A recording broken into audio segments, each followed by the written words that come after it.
We're now going to look at the photoelectric effect itself, and that is when light is able to release electrons from the surface of a metal. Before we go into that, we need to discuss this instrument over here, which is called an electroscope. It has a metal plate which goes down to these leaves over here.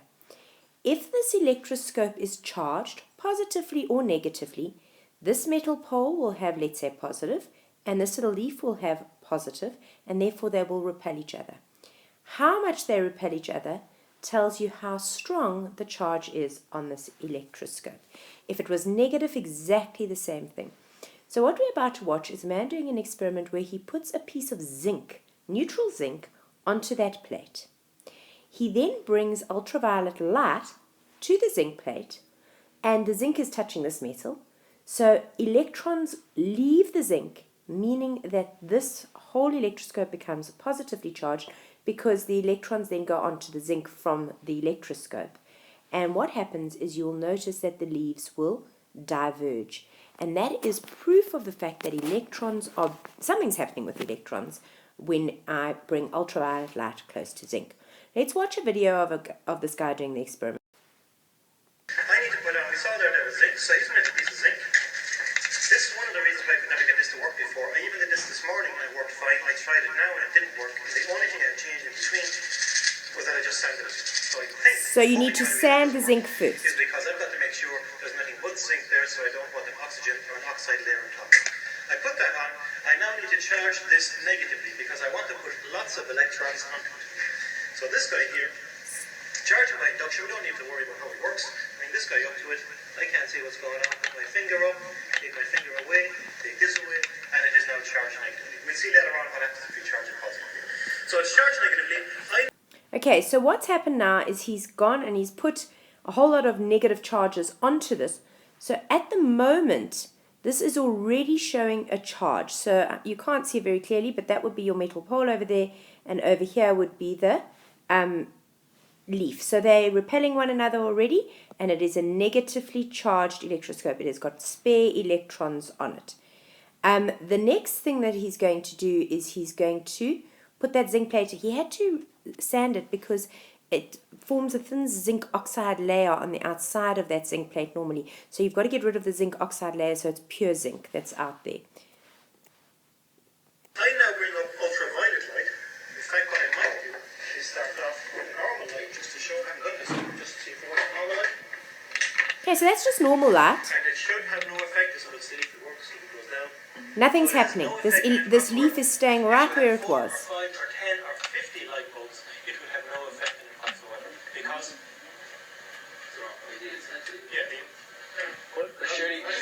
surely even the high wavelengths are still coming out of the light bulb.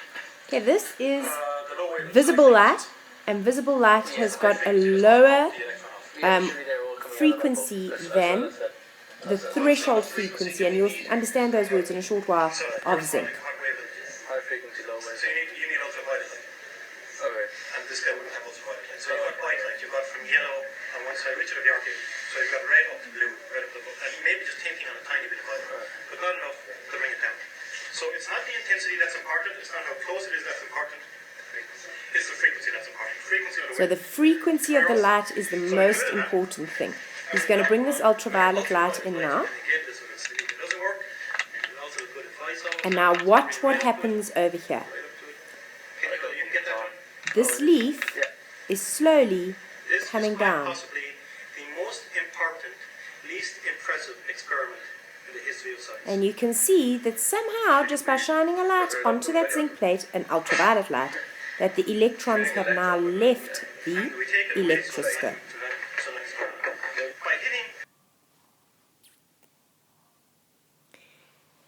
Let's look at that in cute little diagrams. So we've got a negatively charged electroscope over here, the negatively charged zinc plate. I bring ultraviolet light along and the gold leaf drops. If I were to bring twice as much gold leaf, I would have more electrons leaving the zinc. If I had brought twice as much ultraviolet light intensity, I would have twice the number of electrons leaving. What's important over here is that they would leave with exactly the same energy. There would just be more of them that could leave. So a negatively charged zinc plate placed, not paced, on a negatively charged electroscope discharges in the presence of ultraviolet light. Increased intensity of the light discharges the electroscope more quickly. If I were to have a positively charged electroscope, nothing would happen because no electrons can come off that electroscope, so it all just stays the same. Because a positively charged zinc plate placed on the electroscope does not get discharged. Why? Because protons don't move, only electrons move. So I would need to somehow put electrons onto that plate in order to make it work, and that does not happen.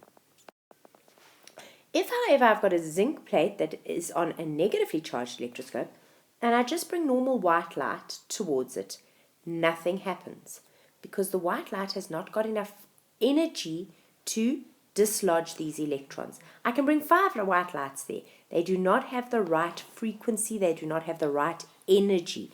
So visible light, even at high intensity, is not able to discharge the zinc plate that has been negatively charged. Write down the conclusions that we can make. So, what can we find out? Shining light onto a charged plate can cause the electrons to be ejected. The leaf of only the negatively charged electroscope drops in the presence of this light. In other words, we must be removing electrons, not protons. Only light of sufficiently high frequency can eject electrons from the plate. This minimum frequency is called the threshold frequency. Increasing the intensity of the ultraviolet light causes more electrons to be ejected. They don't have more energy, there's just more electrons. So intensity or brightness of the light doesn't change the energy of the electrons, only the frequency. And if you think about it, energy is equal to HF. It's linked to the frequency, which of course is linked to the wavelength, which is the same as the color of the light. But over here, this frequency over here has nothing to do with the intensity of the light. So intensity gives me more electrons, whilst frequency decides how much energy those electrons have. This is what happens on the zinc plate. The metal absorbs the energy from the radiation, in comes UV light, and then the electrons of those atoms are set free, bing, and they jump off, and they have a certain amount of energy as they leave. The minimum frequency will give them the minimum energy to jump off. If they get more energy than that, in other words, a higher frequency, let's say X-rays came down here, then what would happen is these electrons would leave faster. They would have more energy when they left. They would have more kinetic energy. They would have enough energy to get out and to run away. I often liken this to the electrons are sitting in jail. And how do we free them from jail? We bring bail money. And let's say it costs 2 electron volts to get out of jail. They're out of jail. But what if this guy arrived with 3 electron volts?